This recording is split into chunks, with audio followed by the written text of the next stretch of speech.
हमारे YouTube channel Shashi रंगीला production को लाइक share subscribe करें और बेल आइकन के बटन को क्लिक करें। छत्तीसगढ़ के माटी माँ लिए अवतार सत्य के खातिर जान गंवाए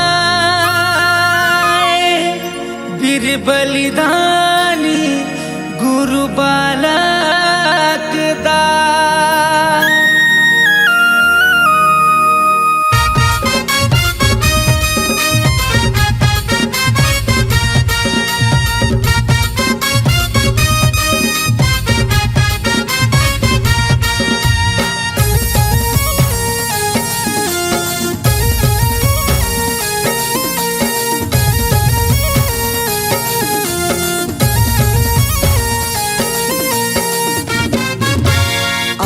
के खातिर लड़ जाना है, मर जाना है, कुछ कर जाना है। शान के खातिर लड़ जाना है, मर जाना है, कुछ कर जाना है।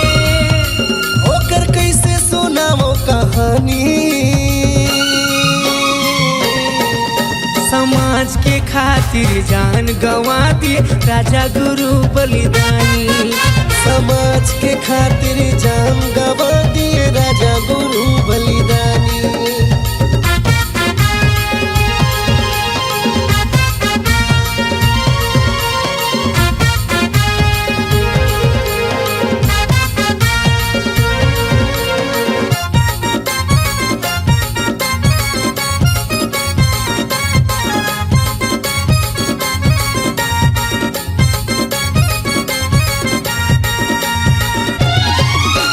झपर रहे वीर बाघ बरोबर सुपायसन वो खर छाती जी, सुपायसन वो खर छाती।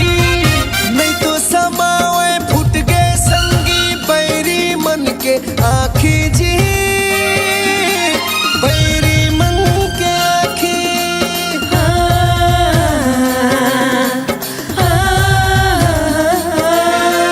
झपर रहे वीर बाघ बरोबर सुपायसन वो खर छाती जी, सुपायसन वो खर छाती।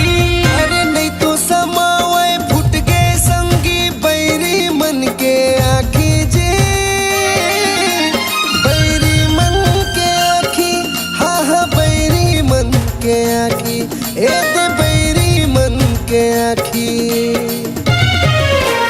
आन के खातिर लड़ जाना है, मर जाना है, कुछ कर जाना है। शान के खातिर लड़ जाना है, मर जाना है, कुछ कर जाना है। होकर कैसे सुनाओ कहानी,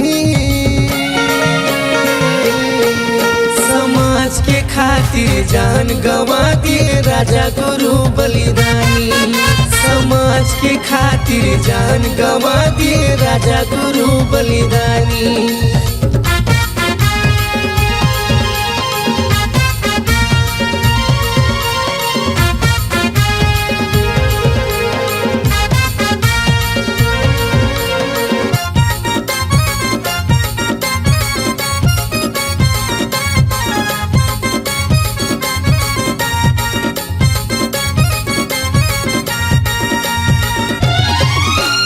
दमकत चेहरा काया भरे ओकर हाथ धरे तलवार जी,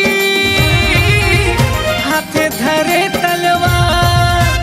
पाए उपाधि राजा गुरु के हाथी के करे सवार जी, हाथी के करे सवार।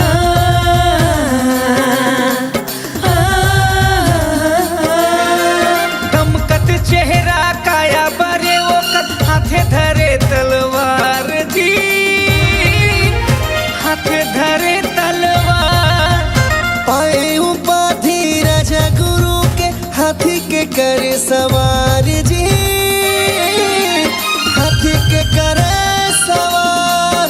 हाथी के करे सवार गुरु मोर, हाथी के करे सवार। ईमान के खातिर लड़ जाना है, मर जाना है कुछ कर जाना है, सत्य के खातिर लड़ जाना है, मर जाना है कुछ कर जाना है। ओखर कैसे सुनाओ कहानी,